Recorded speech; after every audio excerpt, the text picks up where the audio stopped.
eyo e Masaka. Okay, omuliriza ow'ekikumi musanvu katonyeza mwenda Pal FM mawulire gannaku okuva kate ewa Honorable Tusaba Mungu omugenzi amwekyumula ekyemirembe amusaasire ebyamusobako. Honorable, tulaba nga President olunaku olwaleero amateeka ana agataddeko omukono okuli erya Physical Planners Registration Act 2022 ne tubeera n'erya Kampala Capital City Amendment Act KCCA Amendment Act 2022 n'erya Mining and Minerals Act 2022 nga kwotadde n'eryogeza bannakampala obwama erya Computer Misuse Amendment Act 2022 kati mateeka tewaliiwo nsonga yonna naye nga tunuulidde enteekateeka ey'amateeka ago. Honorable, amateeka gayisiddwa naye ate lino erya Computer Misuse Act bannayuganda lye basinza oteekako essira nga bagamba nti nno balikoze naye liriko amaaso litunula kuba mulimu akawaire akagamba bwe gunaakusinganga ng'oggyeko emyaka 15 emyaka omusanvu okusiba oba okusasula miliyoni 15 ate ojjanga kuyimirizibwa okwesimbawo okumala emyaka 10 by'ebisanja 2 kakati eryo nga libeera ng'eritunuulidde bannabyabufuzi amateeka ago bw'ogatunulira Honorable nga ne mu kiseera kino tebannatendeka abantu gabasomesa obiraba otya? Kyanaku nnyo nti etteeka lino lyali lireetebwa mu Parliament ffe nga opposition twagezaako nnyo okulisimbira ekkuuli era nzijukira munnaffe minister shadow minister yagezaako nnyo okuteekawo embeera okuligaana era nawandika minority naye minority olwokuba tuli batono abali ku opposition nesimbirwa ekkuuli kale nno bwetutyo ne liiswa naye nga etteeka lino lyaleetebwa mu mutima mubi si gwe mutima omulungi. Etteeka lino ligenda kuggyako abantu emirembe gyabwe ligenda bajjako freedom gye bayita freedom of expression ne freedom eyokulaba nti omuntu asobola okufuna amawulire. Kituufu. Etteeka lino kikonde kinene nnyo eri civil society, kikonde kinene nnyo eri civil liberties, eddembe ly'abantu. Otegera bulungi kubanga tukimanyi bulungi nnyo nti ebitongole byonna Mwami Museveni yabitta byonna kitongole kyekyali ekiramu ne Parliament yennyini yagiyingirira. Otegera bulungi nnyo kati abantu tebadde basigazaawo window yokka ekkubo lyokka lye badde basigazaawo e social media buli wasobola okwekubira enduulu. Otegera bulungi badde social media onfuna bulungi nnyo. Etteeka lino lyasooka okutondebwawo mu mwaka gwa 2011 2011 era lizze likola. Nzijukira Stella Nyanzi bamusibako kya cyber harassment tumukunde naye nzijukira nti bamusibako. Ontegera bulungi n'abalala bangi nnyo baze babasiba naye olw'okuba nti waliwo nkiyite ntya technology azze akyuka balowooza nti ne crime ezze ekyuka buzibu emisango bize bikyuka. Kati singa baali babuteeredde ku ekyo kyokka oba oluusi wandibaddewo ensonga naye balireese kuziba mimwa gy'abantu tebaagala abantu beeyogerere. Yes, libadde etteeka kwegamba nga onani agaana amawulire okutambula. Constitution yaffe yennyini etuwa eddembe okukola ki? Okutambuza amawulire. Access to information. Otegera mu ssemateeka mweri. Era etuwa n'okwenjoyinga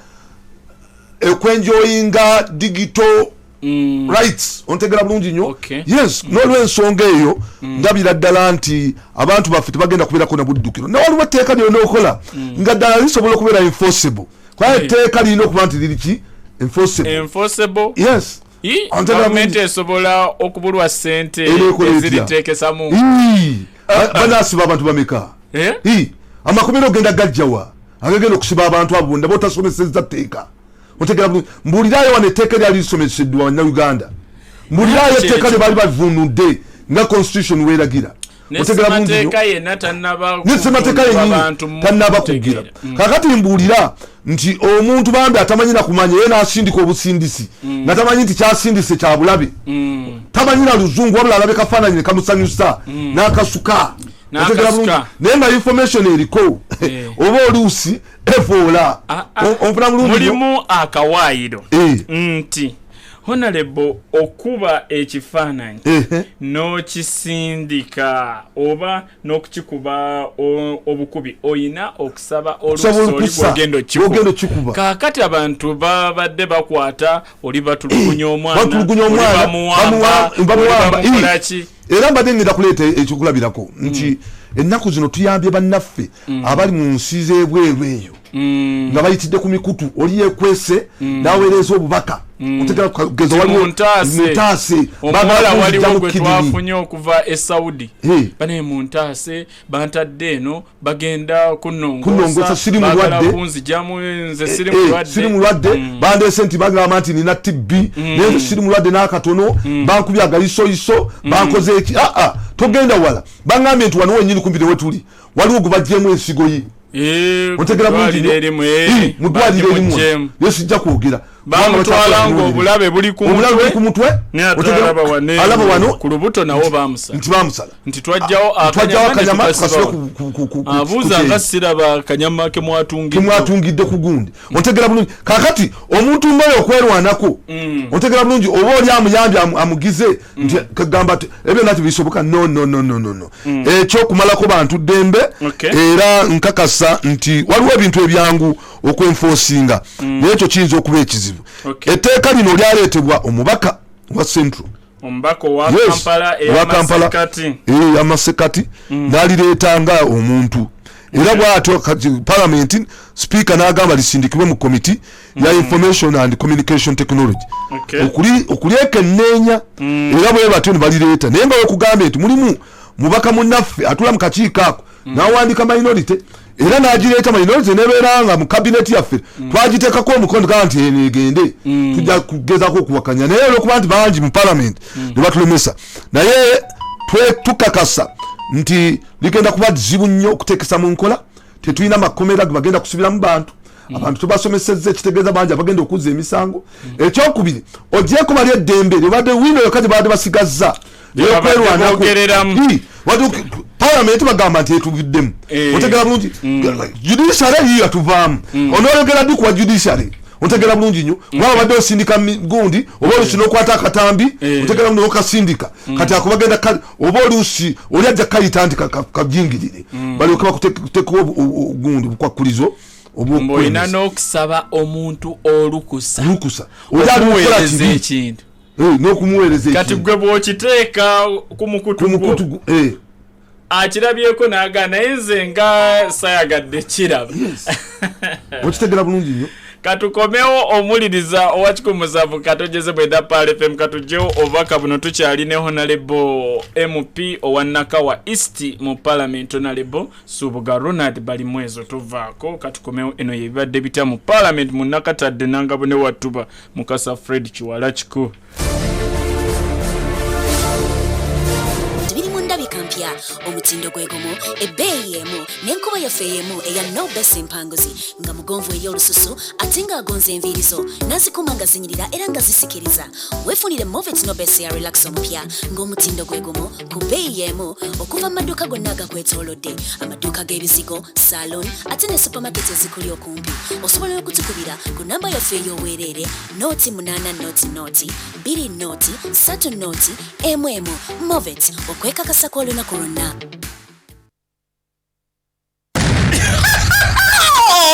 Abaganda bageresa kino kwazadde kubira engoma n'ozina ate era be bamu ne bakugamba nti emiti emito kyekiggumiza ekibira omwana omugunjufu yeesiimisa gunjuka ne polofe 2022 aguse nate lindirira kale smartphone ku bei rahisi esimu empya kapyata ku kibanja mpola customer nkuyambe ntya mukwano? Bambi mbadde njagalayo ka smartphone nga kakola bulungi ku internet nga ne kamera eri ku muzuuri obimanyi naawe. Ezo tulina nnyingi. Olina meka?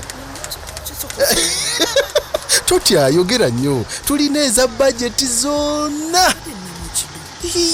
Mukama wange ogula simu oba ogula lindazi weefunire smartphone empya tuku ku bbeeyi ensaamusaamu okutandikira ku siringi 400 z'osasula buli lunaku mpolampola okumala ebbanga lya myezi 12 mirambirira buli simu ejjirako MB za 5 eza buli lunaku ku bwereere genda ku MTN Service Center oba ku dduuka lya M-Kopa weeroboze mu masimu gaffe aga Samsung n'aga Nokia agalina zikamera ennungi ddala n'ebirala ebisikiriza awo otandika okusasula mpolampola.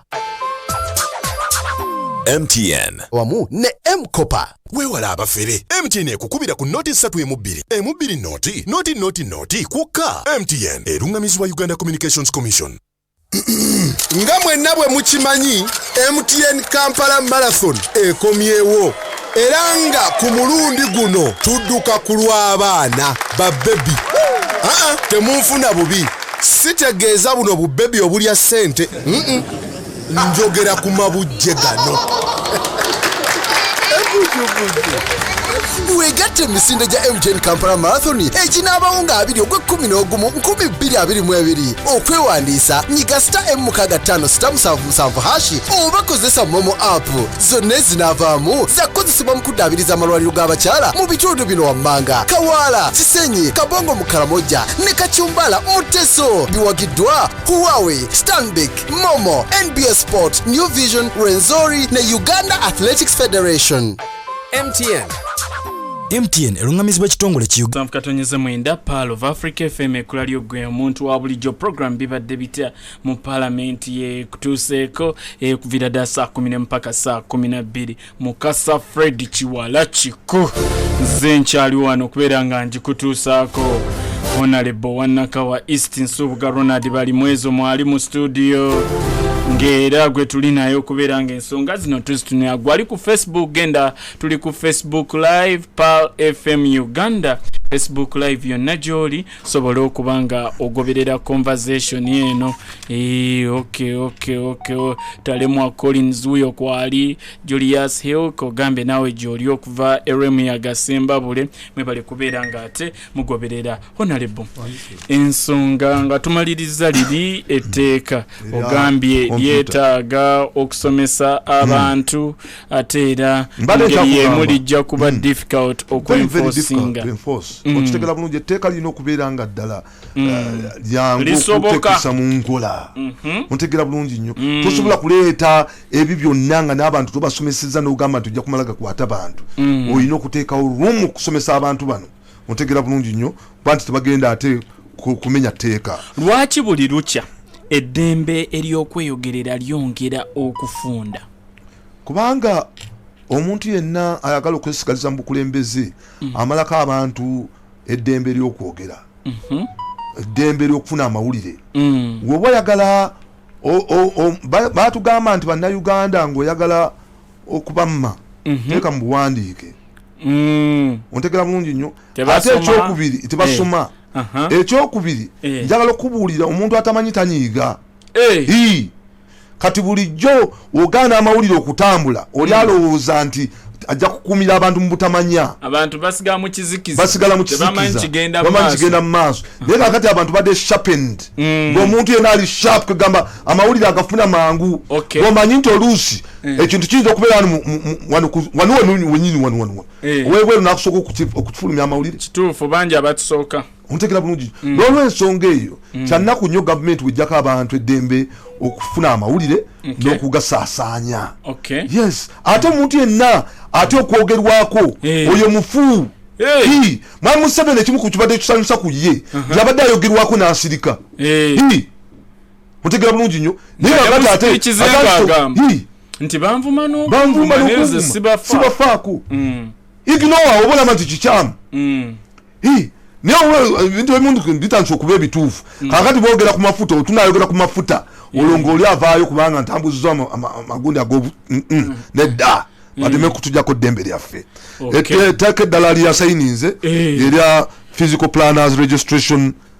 ebadde bill kati yafuuse act era ng'eyo parliament yagiyisa naku z'omwezi nga 5 mu Gwokutaano 2022 yakagiyisa ennaku ezo era njagala okubuulira ebadde etondawo physical planners registration board. Omanyi Uganda nsi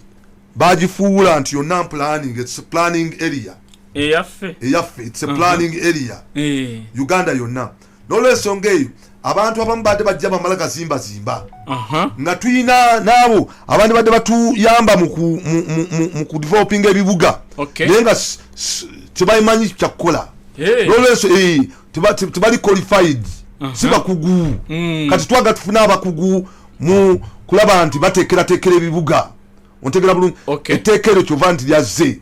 wesanga nti tubadde tulina ba physical planners naye nga bakibogwe kati twaga tubeerewo tebayina bukugu wetaagisa kuba nti basobola okuplaningira ki ebibuga n'ebyalo awo nno kwe kuvaayo n'etteeka lino nga liteekawo okusookera ddala physical planners registration board era nga board eno ligiwa obuyinza n'amaanyi okulaba nti bakola omulimu gwalyo ng'era mulimu n'amateeka agagenda okufuga abo bonna ba physical planners mu nkola y'emirimu mu ggwanga lyonna era nga liyamba okugyawo ebizimbe okuzimbibwa mu nkola etali planning bulungi nti oli amala gazimba nga bw'ayagadde ontegera bulungi nnyo ekyennaku ne gavumenti yennyini tenakukola approval ya national planning national plan national development plan tenabakola ki national physical plan tenabagiyisa ekyo nakyo kireeta obuzibu metropolitan physical planning eggwanga lyonna tenaba kakati era etteeka lino lirimu ebibonerezo ebigenda okuteekebwa ku oyo yenna anaabanga yeetumiikiriza okubeera kyatali okugeza weefudde plana naye nga toli olina okuba nti oyise mu boodi eno nekuyisa nga plana nekusunsula n'obukugu obwo ng'obuyina si lwakuba nti otutraininze okubeera physical planner mu university ofuuka gundi physical planner nedda olina okuyita mu kasengejja n'okola n'obuuziwa ebibuuzo boodi eno n'ekuwa certificate egenda okufuula planner physical planner asobole okukola era singa weetumiikiriza n'oweeyita ekyo kyotali ogenda kusasula endasi ya miliyoni 2 oba si kyekyo osibibwa emyaka 2 kwegamba bwekukujja n'obeera mufere n'oweyita physical planner ng'ate toli ekyo nno kigenda kukusibisa emyaka 2 oba si kyekyo oba okusasula endasi ya miliyoni 2 oba byombi yes awo nno etteeka enkola yakulemesa oli okweyita kikyatali yesebo eddala libadde lya KCCA amendment eyo mkiwulidde naye twali tugambye nti baleete comprehensive amendments ku KCCA kubanga ebirumira bingi mu tteeka eryo natugambye mbalezi kubanga bapresentinga lino era nze nali mmanyi nti yonna balizizaayo naye ntegeezeddwa nti kiri ekyaleetebwa bagamba kigende maaso naye bakole ne comprehensive amendments endala ezigenda okubeera nga zifuletteeka erijjuvu ekitegeeza wakyaliyo window ey'okubeera nga nezino endala amendments zireetebwa kozi iteeka ki eddala libagize wabaddewo netteeka erya ng'ogyeko erya physical erya mining and minerals act eryo lyatwalibwa ne likomezebwawo muggyemu omusenyu n'amayinja nzijukiramu ebyo ebyobugagga byali biteekeddwako nga nzize kubisomamu mazima amatuufu naye nga lyasooka ne lireetebwa neri president lyatuuka ne liyisibwa president n'alikomyawo okubaako n'ebitereezebwamu bwetwalaba nti oba oluusi nabwo bwali bulungi kubanga lwaliwo n'ebyali biyitidde jjukira nti baalikola nga n'ababaka ba parliament abasinga bali bagenze mu mizannyo kati awo twafuna omukisa okwongera okutunula mu buno East African Games twafuna omukisa okwongera okufuna mu ebu naye kati ddyo lyayise kyendowooza nti ababaka bateekamu nnyo amaanyi okulaba nti batereeza etteeka eryo Okay. Yes. Omulizo wa 107.9 Pearl of Africa FM ekulaliyo gwe omuntu wa bulijjo songa bwestio bwestambula honalibo nga tuyingiddeko mu Nakawa East. Nakawa East egambe etya sebo Nakawa East nga tulira projects nyingi ngezigenda maaso twakomanga otikidde abantu bangi ngoli wamu ne era tato mukolo gwali mundoza wagulaba najja wali kutya kunyumiza abantu omukolo gwali gwamanyi abantu bangi abatikirwa abantu nga bali wali sebo bakusabira nabisanja byeri maaso naye ndowooza nawe walaba abasaluni bantu bangi buli muntu mwami Kiku tulina abantu bangi nnyo abali nga balina obukugu kituufu nti mwami Kiku mulungi nnyo mu radio ne mwami Kiku atrainingidde wano ku radio tagenda nga ku mu university kola ki kusoma bya radio kakati mwami Kiku ono nsobola okujja wano ku radio n'abakugu abasobola okumwasesinga okumutestinga okutestinga kyeki okumugezesa okulaba waayita aweebwa ebbaluwa ya gavumenti eya DIT nti ye kakati nga tujja wano tuga mwami Kiku atandika mwami Kiku kola kino nekino nga mwami Kiku atandika okukikola nga operating ebyuma bano bale wano wetuli ebyuma bingi nnyo era weetaaga okuba nti olina obukugu okoperating ebyuma bino eddoboozi lyeryo nti eddoboozi lyeryo ya mwami Kiku ayise mwami Kiku nga aweebwa ebbaluwa egenda mufuula ng'owa S6 ku ntandikwa kituufu equivalent to S6 nti mwami Kiku asobola n'okufuna omulimu gwa gavumenti nti mwami Kiku tatandika kurutu newakubadde kutraininga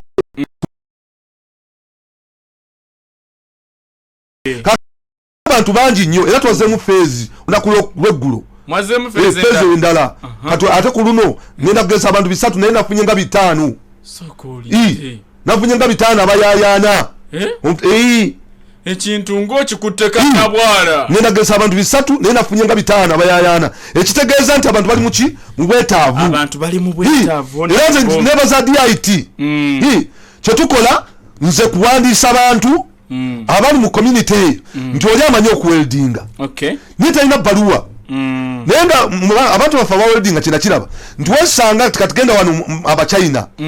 tebakyagenda bweru kugula byuma kazibeere mixers jangu wano nkulage waffe webakikolera mixers yes zino mixers ennene otegera bulungi bazikolera wano abantu bafe abakugu webali naye bandi abakugu bantu balina namabaluwa abachina babakozesa ku busente obutono naye kakati kyenjagala abantu bano bafune amabaluwa basobole n'okukola contract za gavumenti nti omwana wabeera n'ebbaluwa wano asobola okukola contract asobola okufuna contract ne gavumenti kubanga alina abakugu abasobola okukola ekyo mu byetaagisibwa gwequalifying okuba nti osobola okukola gavumenti bakwetaaza abakugu bogenda okukozesa kakati list ogiyina olina banno obadde okola nabo abatestingiddwa bafunye DIT bogenda ofuna emirimu gya gavumenti tulina abaana bakola boilers eza stainless steel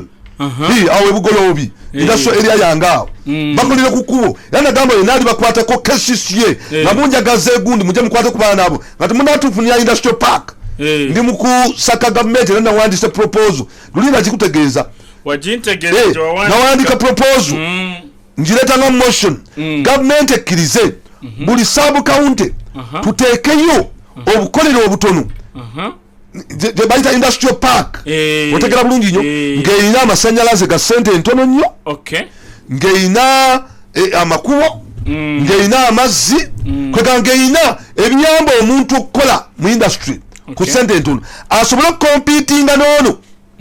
ali mu industrial park ey'ennamanve kubanga yo ennamanve omuwadde amasanyalaze ga sente 5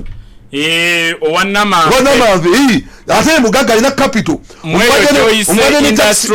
yes omuwadde n'okuba nti aleeta ebintu ebweru nga tasasudde musolo ofuna bulungi naye ono omwana giwakaali kiki kyomukoledde kikyomugaseeko kulemera kubayamba nyo kubagamba nti tugenda bawa sente ezagundi tubakolere ebintu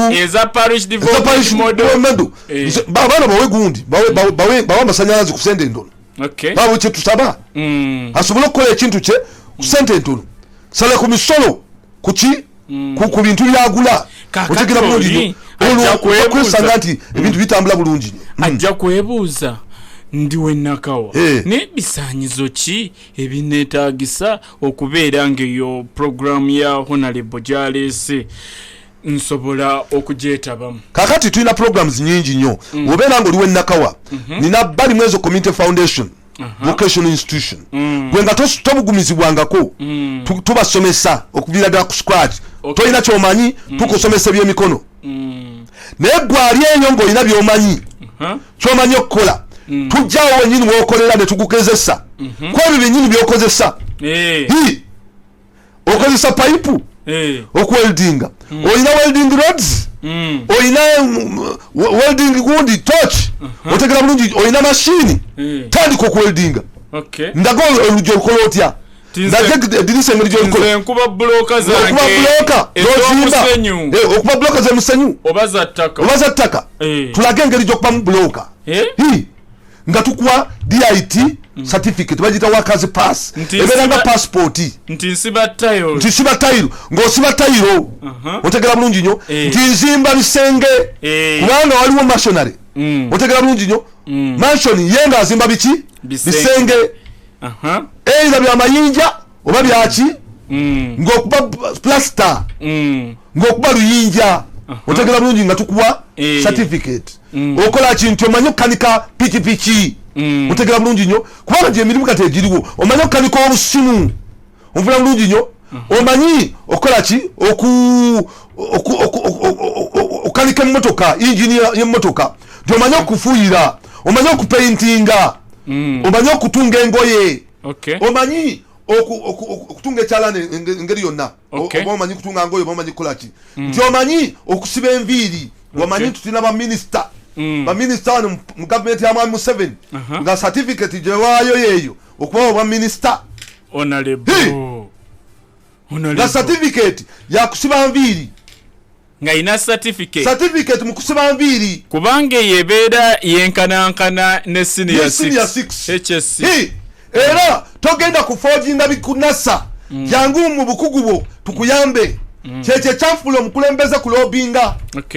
omukulembeze olina okulobingira abantu bo olina okufuna engeri gyoyambamu abantu bo okuba empowering okukulakulana ne bali abaviirira ku scratch nabo mbasomesa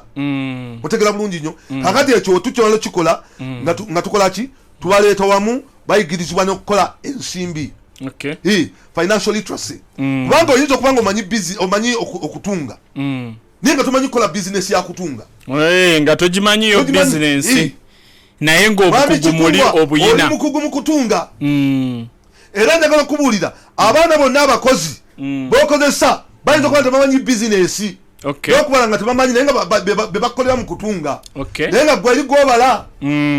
olugoye nti nja kwetaaga engoye 2 nja kwetaaga luno pasente bweziti weruba luwedde okulutunga wetunga sente bweziti nfunamu nzijekeza amasanyalaze nzijekeza renti nzijekeza omusaala nzijekeza amasimu genkubye kubanga ebyo nabo bibala ekyo bayita bizinesi tubayigiriza okufuna ebifo ebirungi okukolera bizinesi tubayigiriza okukola zebayita business proposal nobeera nekibayita bankable proposal business gyosobola okutwala ne mu banka ne bakuwa sente banka nekuwa sente bankable proposal olina kyoyagala okukola obadde okozesebwa naye kakati oyagala kugenda kwekozesa oyagala kugenda kufuna looni mu banka osobola okuwandika proposal okutegeeza oli nti mu myaka 3 nja kuba nti nsobodde okubreakinga even nga sente zonna nzijjeeyo kati nga nfuna magoba meerere yes yeeyo kibayita business omulirizo wa 107 katogeze mwenda Pale FM tukyayine Honorable Balimwezo Nsubuga obadde okyatubuulira kakati tubadde mu kiseera nomanyi abantu bagenda tugamba nti ab'ennakawa tebalunda nedda genda ku Facebook ku Pale FM Uganda kwetuli live tebalunda tubadde ne nads ennaku ezo yagenda nekendeezaamu sente ne bazijja ne bazitwala mu parish modo tetumanyi okumanya parish modo benekola kuba nti parish modo tezinakutandika ewaffe niye minisita saba minisita bavudde naku 2 emabega ne bagaa kati barolinza nawulidde n'abamu ku ffe bagala tusimbako bantu bagenda kujja nga babakwasa parish modo naye tukakasa nti tebajja kusobola ate lwaki nati kubulya bakivuze bubi onoovugira ekintu ekyo ku byobufuzi kigenda kufa nze Balimwezo nebyatukola byonna tubitambulira ku byabufuzi mu bantu benkoze bengira simanyi oba nuupu owa people power nedda fe mu nuupu batusomesa okukwata abantu bonna era tomanya ani agenda kuwa kyekibafuula people power maanyi g'abantu ge maanyi gammwe president watu watulambika kawu watu watulambika lopu watu watulambika bamili cabinet wetu bwevayo tukolera abantu era twagamba nti ne parish model tugenda kubeera muno wakubadde nti tugamba nti mu kibuga mu bibuga batuwa byoya byanswa ate bitya tosobola kukwata parish nga mutungo erina abantu 12,000 n'ogiwa miliyoni 1,000 ne parish eri mu east erina abantu 35 era ogiwa miliyoni 10 n'ogamba nti oleesa obwenkanya nanti mwe mwagaana okusalamu ebitundu byammwe byo ne bisigala nga bitono bo abakkiriza abalabira ewala sikulabira wala obwo bubbi ate bubbi butya tosobola kuŋŋamba nti abantu parish namba y'abantu 35 35 homes I mean people 35 people nedda tekikola era tugenda kuleeta eteeka erigenda okulongoosa ensonga eyo otegera bulungi ekyokubiri ffe nga Nakawa twasalawo ne tugamba abantu baffe kubanga buli omu alina ekyalo gy'ava teweetundako ttaka lyo ne tukola kye bayita Nakawa East Farmers Forum naye waliyo nga tugironkinga katonoko twagironkinga eyo naye ewo ng'abantu kwega ababbi b'ettaka nga balumbye ennyo Nakawa kujjayo taata era kujjayo si wakawoka kubanga nze ndi minisita wa byattaka era nompa time wano nenambulula ate engeri gye babbamu kati ettaka awo tujja kukomawo era ddala olunaku lulamba wano nkusomese engeri abalands wano abasajja abagagga engeri gye babbyemu ettaka era ndowooza kyova olaba nti baagala okufuula Mailoland bagifuule freehold kubanga babba ettaka erya Mailo nga balibbira mu freehold jakikulaga tulaba ne public land zigenda zifunibwako nabaddeyo mukono nensanga suko ya Mailo namba bamafia bagibba ettaka lyali lya musajja mukulu bamuyita mwami Kityo Miro Kityo Miro Kityo Miro Kityo ontegera bulungi nnyo omusajja ng'alina ettaka li n'aliriizinga eriki eri omuzungu era n'agamba nti liizi eno ya myaka 99 liizi eno teri transferable liizi eno teri assignable liizi eno togenda gitwala mu banka bakuwe looni otegera bulungi nnyo olina kulimirako bulimizi naye munango omuzungu olwagenda ndowooza bamafia mu ministry ya lands abajja babba ettaka ate nga bo benyini baali bakolamu ettaka lino ne balifuula liizi ya myaka 999 erimu ne balifuula freehold nze kubuulira mbadde sikirabangayo liizi emyaka 999 nga ne liizi eyaweebwa omusajja eno ngaweebwa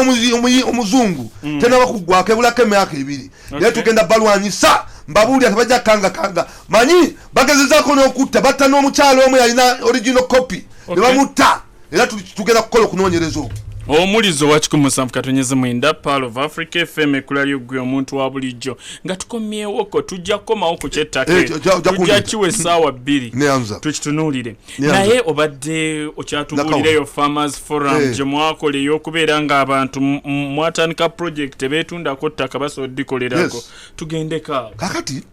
omanyi abantu baffe baali beetundako nnyo ettaka ne bagula bodaboda ne bajja mu bibuga kati mbagamba nti nedda tolina reason lwaki weetundako bodaboda jangu ngoze mu kibuga kukola otegera bulungi tuyingira mu kye bayita Farmers Forum Nakawa East Farmers Forum eno egenda kukuyamba okusomesa ebyobulimi tulina abakugu abaali mu NADS bannakyewanno bakola wansi wa Balimwezo Community Foundation batusomesa okulunda batusomesa okulima batusomesa ennima ennungi era tuze tugaba enkoko tuze tugaba kasooli kasoli twakamusimba ebigundu bikati seasons 3 otegera bulungi nnyo enkoko twakaziga bagundi 2 ompuna bulungi nnyo round 2 era we kutumya ku nkoko bambiza abafamazi bange ate mwana atuzikulya ku speed kubanga tubadde n'obuzibu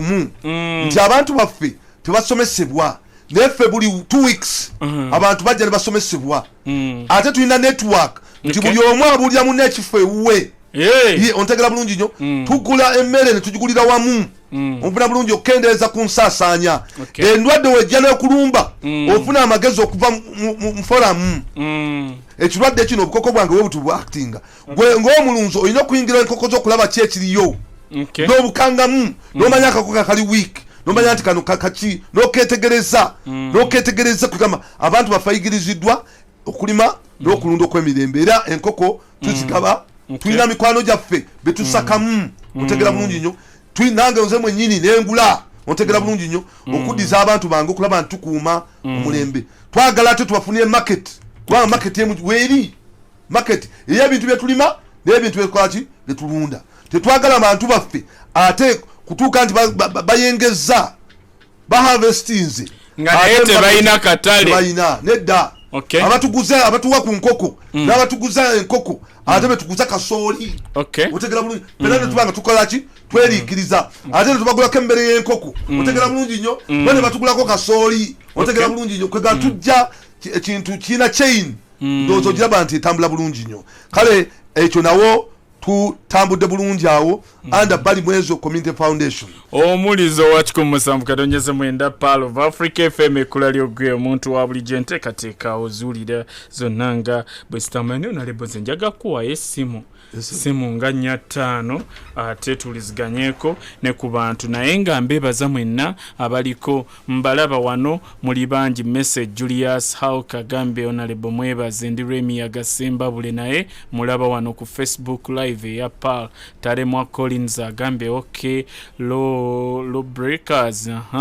nti bagenda kuba computer law ibakolako naye ensonga bwetu bwetambula Abdul Juma Raspiza agambye Honorable byayogera mazima meerere ono Katongole Peter Elias agambye nze driver wa Honorable Namugagoleti kwendi nnyo naye Honorable Balimwezo Honorable wansonga ddala Namuga yaleta minority Honorable ono Yekato Henry agambye Honorable Nsereko alina abamuli emabega kuba etteeka lwaki alowooza alireetera muntu omungalumbuye nze ndowooza kikyamu ne kubeerako ono era Kato Henry naganze ndi namasuba kikajjo Mariam Kizaho bakabo mbulabye naye Tereza olulimi tubusome bulungi ate Fazili Wakaba agambye fabe busolwe kwe tuli Honorable tumuliriza kigambo ku kigambo makanika Katoke Kirondage oyo mbaka wansonga nnyo yebale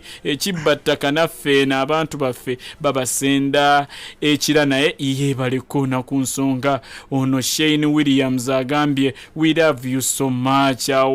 our chiku and Honorable okay ensonga zonna bwezityo bwezitambula bali live banji abalabana abali ebweru banji abakufollowinga katukwateyo kubali wano hello wanji kikunkula musiza nnyo kale sebo njogerako nani semwanga muzo tinsinzidde kyengera semwanga ekyengera nokuolaba nali wamunako yo naye nasenka busengu era nebaza nnyo nalekulungakulesa abantu semwanga watu wanzirukaku ati kyembadde nkubye okubuuza akemmere kubanga bannange emmere y'enkoko efuuse ekizibu ngenda beena abantu bakabira abantu enkoko naye abantu enkoko basota zina banakukula ekyokubiri ettaka lyawo nali bunsereko liri mwogeddeko ekyamazima baddewo abantu abakozesa emikutu obi newankubadde kale nga amateeka gaffe ebisinga gajja ne gajja nga gajjidde mu mbeera yakutagetinga omuntu omu naye wabaddewo abantu abakozesa emikutu obi oli n'abika abantu abalamu oli n'ovumba ssaabasajja batuba tetuuse social media tetumanyi kugikozesa mu bazungu gye byasooka babikozesa kutumbula bya bulungi byabwe tekinologi naye tuwa tumanyi tugye tulina kugenda kuvuma buvumi bantu nakuwemula owekyengera President wa America Donald Trump walabanga tweets ze nanta mu information ono bwaleeta kino gw'olina okuleeta ekituufu. Ati kituufu naye kati kankubuulire. No clarifying. Yensonga lwaki President ba America era Trump tebamutunuulira nga bakulembeze balala. Okay, nze mbadde nkuwa example munnange nayo ojuulirize kuba mu mateeka against yonna ku access to information bw'oteekawo nti kino kikyamu information ebeera tegenda kutambula kyova ne ssemateeka ne Supreme Court eya wano mu musango gwa Charles Onyango Obo yajjawo false news kubanga tewabeerawo gabeera gagenda tambula naye kuvaayo nowa clarification ekituufu kyekino naye sikugira abantu oba oli okutambuza. Hallo Olalipo wange kiku wanji webale kubeera munnansonga omusajja omutese wa Kiso wano. Yes sebo. Munywanyi wa makanika katoke kironde sebo. Yes sebo. Ndi mwogezi wa meya wakira mukwano gwa Mutebi Julius era muganda wa mmwe. Ali kulwana na Jero Erika yanja wane Bulindo asengula aba 15,000. Okay. So ayagala bavewo mbuyateke wenteze. Olalipo Balimwezo webale kubeera mubaka wanso. Mwebale kubeera ku mbate eyo. Nzija nga minisita w'ebyettaka nzijaawo. Olalipo kikuleka nkubuulire nali ngenda kusenguka teba kuba mukwano gwo Mutebi. Olalipo obetiketero nalima. Oba olalipo Semujja Ibrahim Nganda singa nali ndi munaka wa East. Olwa Balimwezo nsubuka. Webale kubeera mubaka w'ababaka ate mubaka alabirwako. Naye ensonga mukonye ku nnyingi nnyo webale kubeera okutumbula baana baffe abaana kati bafunye emirimu bwana kiku abaana ena constituency amalala olw'omusajja oyo sebo bali Olalipo Balimwezo. Okay, katoke kironde ensonga yo naawe esobodde okubeera nga ate munnange etuuka katufuna ono. Hallo wanji oli kuweereza ggwanga kale sebo wanji sebo tereera mukama wange tuli eno mu kibuga Entebbe. Muli Entebbe. Ani ono? Zaero uli naye mu studio yawo. Ani ono? Nabeera Abubakar yazide. Abubakar Entebbe. Abu. Ndi bunnantebe no Abu. Mukuru gwe naye mu studio yawo. Mwana waffe wa kukyalo wano era bw'ayagira tuwulira n'essanyu ne tweyagalira ddala. Bali nti munnakiwuga. Amaziga ne tugamba omusinga yasigalira ewaffe. Muto wange gyali mbatekamwa. Ebibala birabika biyitirivu naye tubisuubula. Neyanza taata. Okay, kankwate omulala omu ono Shine Williams ayisitidde ku Facebook page yaffe ya Pale FM Uganda n'agamba oyo honorable waffe knockout honorable kuba yatugamba nti nno mu campaigns agenda kukola knockout era n'agikola ffe tumusiima nnyo. Abantu ng'abantu Kendrick Pius Finesta aga honorable Balimwezo waddala nnyo abantu nga bangi waneeno. Obudde bwe buntwala honorable gwatalabika abantu babeerako nga bakuyinza ebbanga ddene. Mbadde mulwadde naye ngenda kuba. Honorable wamwenze munoonya. Hallo wanji mukulu kiku wanji nkola musizanya sebo kale sebo yamanya nze Nagadi ahafa. Nagadi ogamba otya? Neba naona lebo oyo muntu nnyo nefa bennansana MP waffe gata buli kika kiki uliriza ono nga awulikika wakayima nsereko yetawulizikako yadde naye omwami we bannaye Balimwezo nga MP mukozi nnyo. Mama neyanza nene wakayima naye agezaako bambi. Atagezaako tatumuwuliriza ddala. Ngenda munoonya muleeteko ababuulire ensonga nga bwe zitambula mukyala Nagadya. Kale sebo ndi wano kazo sebo. Kale mukyala Nagadya bandabire abeekazo. Okay, unalibo budde buntwala abantu bo Subuga Umaru naze nagamba chiku. Thanks for that show. Ono W Abdallah agambe I love that guy, real people's representative. Thank you so much. Ono Maganda Julius Mayanja agamba honalibo nkumatira byokola nze ndi wano Sweden. Ono nagamba Imam Amin Bukenya Imam Amin Bukenya agambye mwebale program ono. Okay. Messages zo nyingi ziyika buyisi onalebu tusigaze eddakiika 2 kuluno naye ono halemeddeko nnyo. Halo wanji obatulira muganda wange kale sebo njogerako nani amanya gange Katonge Peter Elias kamuja sebo era government ndi driver w'ebugweti ndamugga ow'ensonga esimbaba tukoze bulungi nnyo tumwetaaga onalebo goreti wano ku paalo nabometaze muleta soja mu kutuusaako naye ku kyakata ku jaffe Uganda teekakawo ku message esimu yo woweereza message esebo kakati ola Balimwezo zali mulonda kuwanga akyali mmeya w'Nakawa era twamuswalira nnyo kubanga basalamu kusibala jakosesa ebeeremu kuba kati balina okusaana aveene uwe naddeeri ekibirituka bulungi waka munneeri baweerezeganya awamu okubanga musajja ayimirira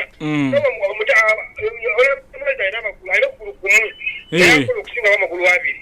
neyanza taata neyanzeke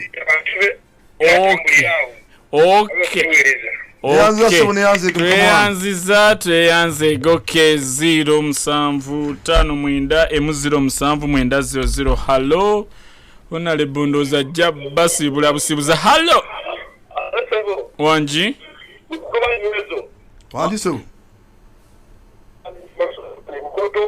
wanji mukwano gwa Balimwezo afande empima Sulaimani owebukoto afande empima oyo alinga nnyo mu security yatukolera nnyo security naye akuze okaddiye ndowooza mwami empima kati bwana Balimwezo wandise ngana kasoli waffe kasoli bannanda abo basajja mutuweereze kasoli twetandise ffe okulima kale taata okay honorable ensonga zonna sooka abantu obasamarizing mu dakiika 2 tuvewa munansonyiwa esimu zo zino zikyavuga abantu babalwawo okuwulira naye genda njagala okwebaza mwena abamasimu njagala bategeeza naddala abe wange nti Portbell egenda kukolebwa gundi contractor yafuniddwa ne basayininga ne contract ne KCCA era mu myezi 2 bali mu mobilization kati njagala okutegeeza Portbell Road egenda kunokuva Nakawa paka Portbell no wano okuva ne gundi bugolobyawo nagenda kukolebwa oluguudo lugenda kukolebwa akatale nako kamazedde okuba nti signature ziruma contract agenda kuba nti atandika akatale k'ekitintale njagala okutegeeza KCCA nti egezaako nnyo okulaba nti ejja abantu ku nguudo naye tojja muntu ku luguudo nga tona muteekerateekera wagenda kukolera era leero nsanze abagezaako okugira ne mbagobya emisinde bave ku bantu kubanga mubawa ssente ez'okukola parish model ate mubajja ku nguudo ate muwa n'olwensonga ne weebuuza lwaki ate mubawa ssente nga temubategekedde bifo basobola kukolera. Twagala tubateekereteekera ebifo tulyoke tubajja ate ku nguudo badde mu bifo bino ebiyonjo. Njagala okwebaza nnyo mwami Semwanga akubye esimu Katooke, mwami Abwentebe, mwami Mukyanagadya, muganda wange Kato Elias ate ne mwami Mpima erinnya lya Mukama lyebazibwe. Olunaku olw'enkya ngenda kuba nti tusabira mwannyinaze tufuddeko yafidde UK ate tumuziike ekyango ku lunaku olwa Saturday. Bebaza nnyo nebaza batandisi ba Radio Pal olw'omukisa guno gubajje batuwa. Abantu bange bennako mbatumidde nnyo, nja kusigala nga nkolagana nammwe. Njagala bawe namba yange mwaze minisita w'ebyettaka mwe n'abatumbibwa ku ttaka kati natandise okutalaaga eggwanga lyonna. Mukwate ennamba eno. Nwanyisa abo ababbi b'ettaka mbalwanyisa mu Nakawa ngezezzaako nnyo n'abo abali ne mu first family mwennyini nyingiramu. 070 07044 33 654 Jidde muko 070 070 nyanya 33 mukaaga 5 yange yenyini gye nkwatera gye nina wano. Okay, bwe tutyo bwe tubadde ne Honorable Shine Williams agambye yeebaza ne President Bobi Wine ne Nubian Lee n'abo abafuddeyo kubanga bataasa abaana abali mu United Arab Emirates era songa bwe zityo bwe zitambudde. Kale nze sigenda kuwangala kusukkako wano bannange kujjako okubategeeza Broadway High School tugende kayempe ku 5 yambukirawo ku benzina ku mafuta ago eyo waggulu nga ku roko somero gye eri basomesa abaana tojja kwejjusa Wakiso Muslim lya one level lisanyusa amagulu 3 eddiini n'ebyensi lisomesa ne sciences. Kale twala omuyizi asome bakubire ku 0704 773 9 5 atatukumira mpeera abankuumi